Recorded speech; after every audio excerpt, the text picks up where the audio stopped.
Hey everyone, have you ever been stuck in one of those really tough situations where you're just not sure what the right thing to do is?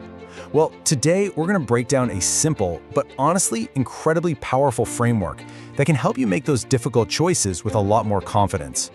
So let's just jump right in with a classic dilemma. Imagine this. You see your boss make a pretty big, costly mistake.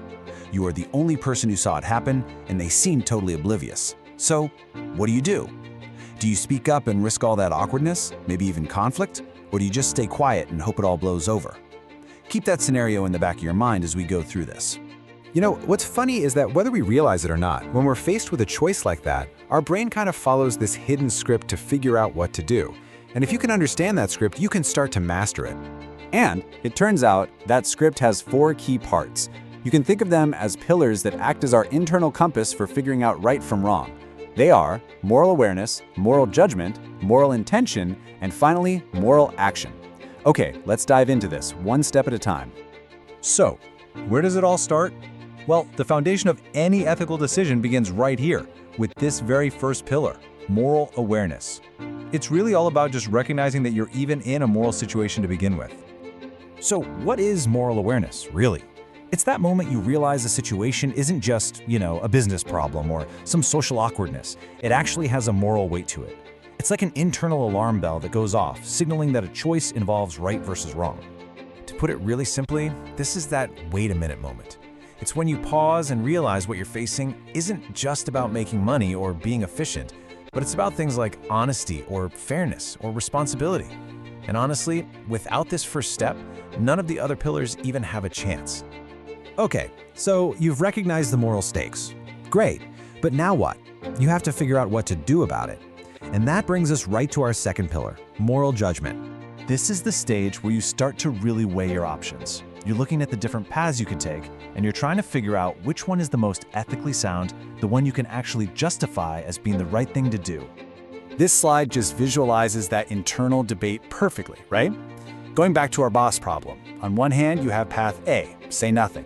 It's definitely the easier route. It avoids conflict, keeps your relationship with your boss smooth. But on the other hand, there's path B, speaking up. This one upholds integrity, it actually fixes a real problem, but yeah, it comes with a social risk. This is the very heart of moral judgment. You're weighing these competing values against each other. So, you've seen the issue, and you've judged the best way forward. But that's not the end of the story, not by a long shot. The next pillar is this really crucial bridge between just thinking about doing something and actually doing it. And that bridge is moral intention. This is more than just knowing what's right. It's about the personal commitment, the actual motivation to follow through. It's the moment you decide, okay, yep, I'm gonna do this. It's about making a real resolution to act on what you've decided. And deciding on the right thing to do? That's absolutely critical. But that decision brings us to our final, and let's be honest, often the most difficult pillar of all, taking action. Because that decision is completely meaningless without the courage to actually act on it. So many good intentions fall apart right here, in what a lot of people call the intention-action gap. Moral action is where the rubber meets the road. It's the real, physical act of carrying out what you intended to do. And this takes more than just good judgment. It takes character, it takes resolve, and sometimes, a little bit of guts. It's all about turning that thought into a deed. Okay, so let's put it all together using that problem from the beginning. Pillar 1, awareness, just recognizing the mistake is a big deal. Pillar 2, judgment, deciding that speaking up is the right call. Pillar 3, intention, not just blurting it out, but committing to a smart plan, like telling the boss privately and constructively. And finally, Pillar 4, action, actually scheduling that meeting and having that tough conversation.